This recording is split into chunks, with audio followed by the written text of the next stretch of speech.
R.F. Kuang has quickly become one of my auto-buy authors. First we had her debut with the Poppy Wars, an epic fantasy series with a refreshing and interesting Asian world. Is it the best of fantasy series out there? No, but it is still a very agreeable read. And then came Babel, and it blew my mind.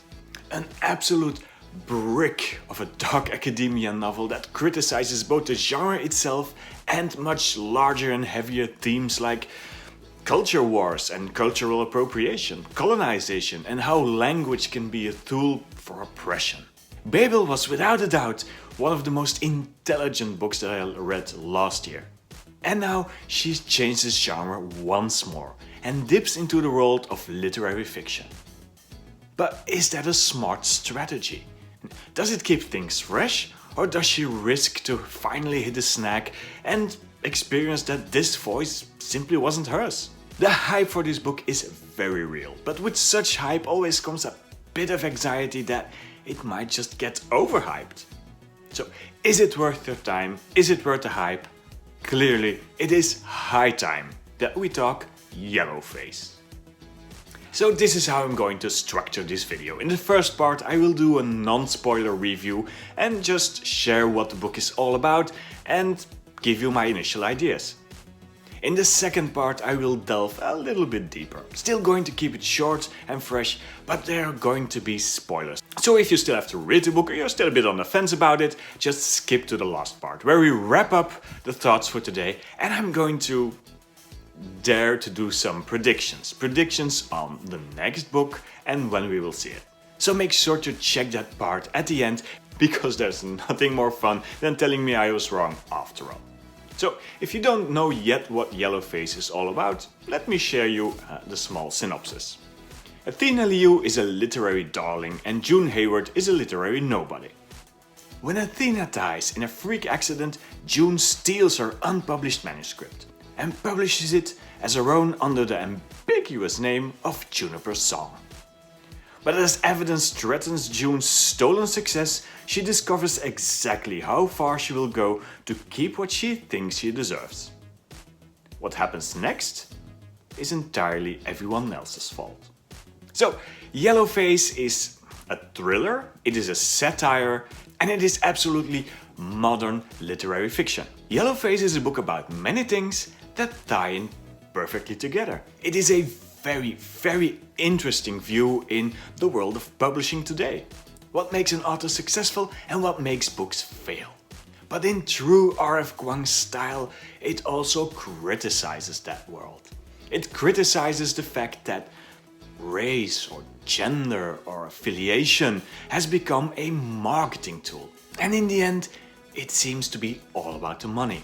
But it is of course also a book about racism, about culture wars, about cultural appropriation. And it is most definitely the best book about cancel culture that I have read in a long time. Yellowface is a lot, but it is never too much. And I really enjoyed this book.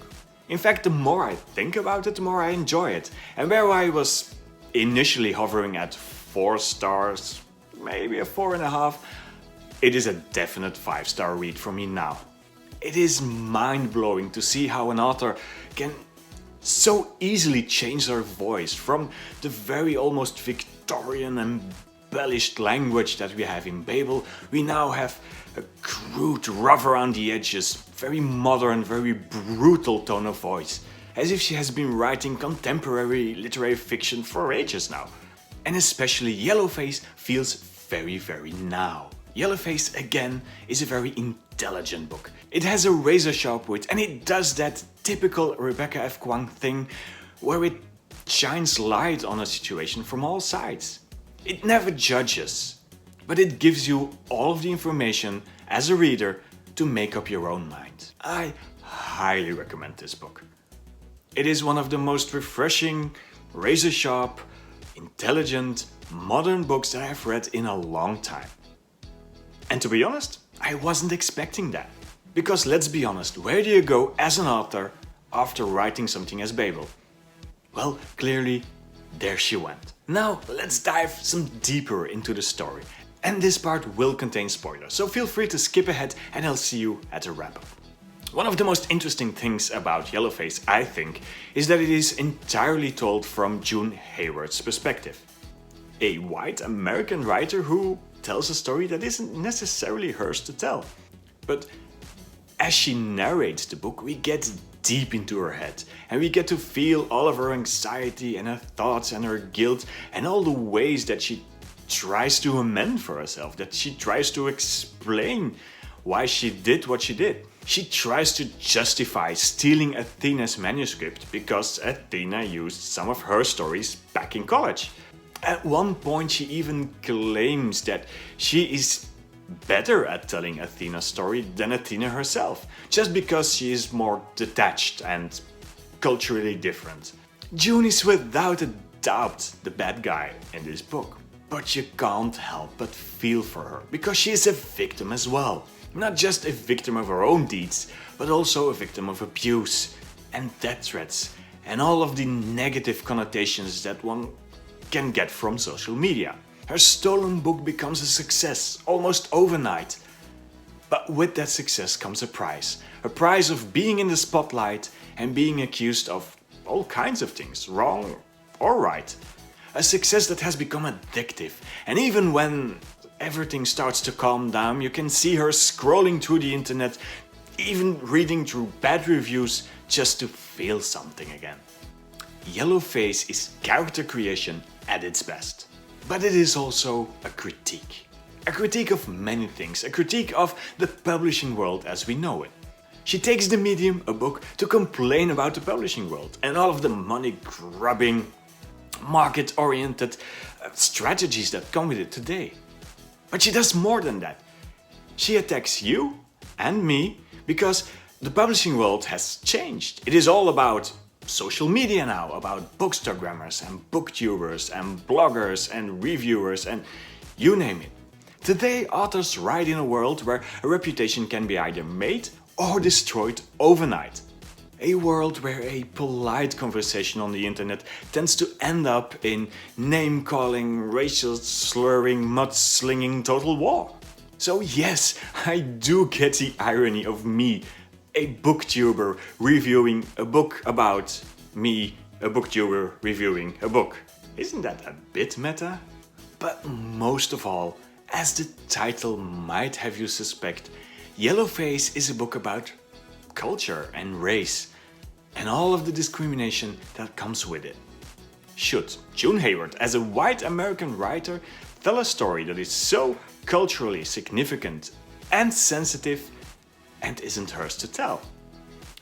And in doing so, are you automatically a racist? The book asks you some very poignant questions, and it never gives you the entire answer. June, of course, has her own answers and her own reasons to justify what she did. But at the other end, she gets attacked by various bloggers, telling her she's racist, she is a thief, which is basically true, and she is guilty of cultural appropriation. But at the same time, Athena Liu, who was an author of color, gets attacked again for being a hand supremacist, for being a sellout to the whites, for being whatever people seem to decide she is.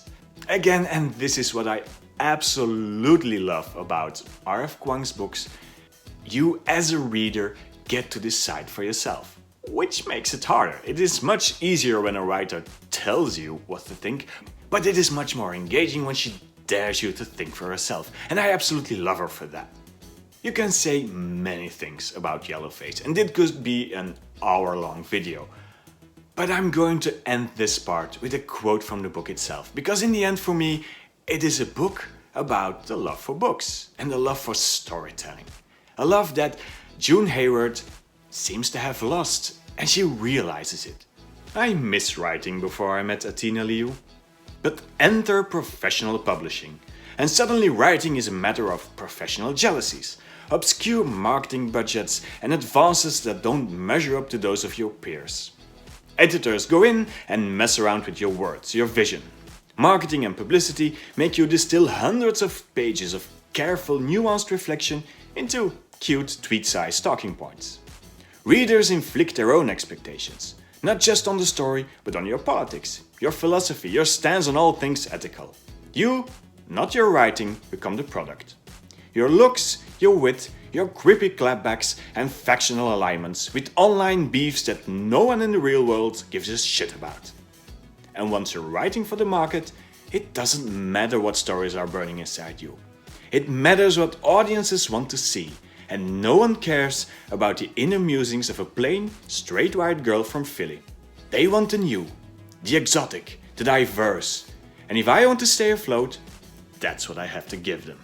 So to wrap things up, where does this leave us? Is the book worth your time and the hype? Absolutely, there's no doubt about it.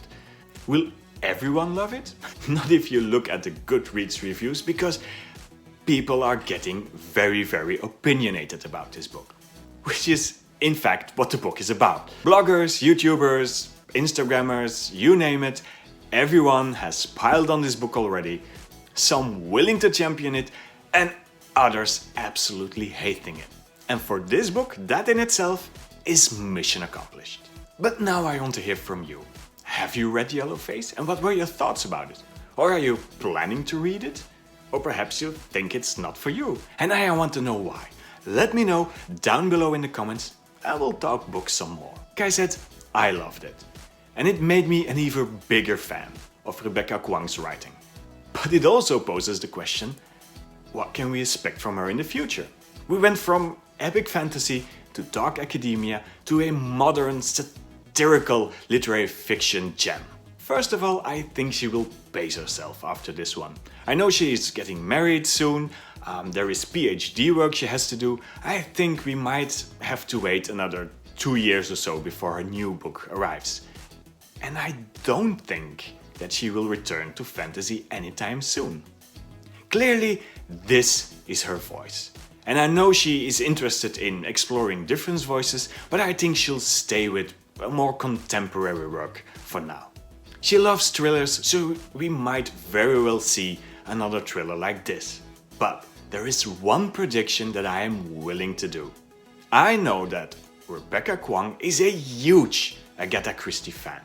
So I predict, somewhere in the future, might not be the next book, but one of her following books will be a murder mystery. And I am absolutely in for it. In the meantime, all there is left for us to do is to enjoy Yellowface. Maybe have a reread soon. Or you could prepare for that murder mystery R.F. Kuang novel that I predicted.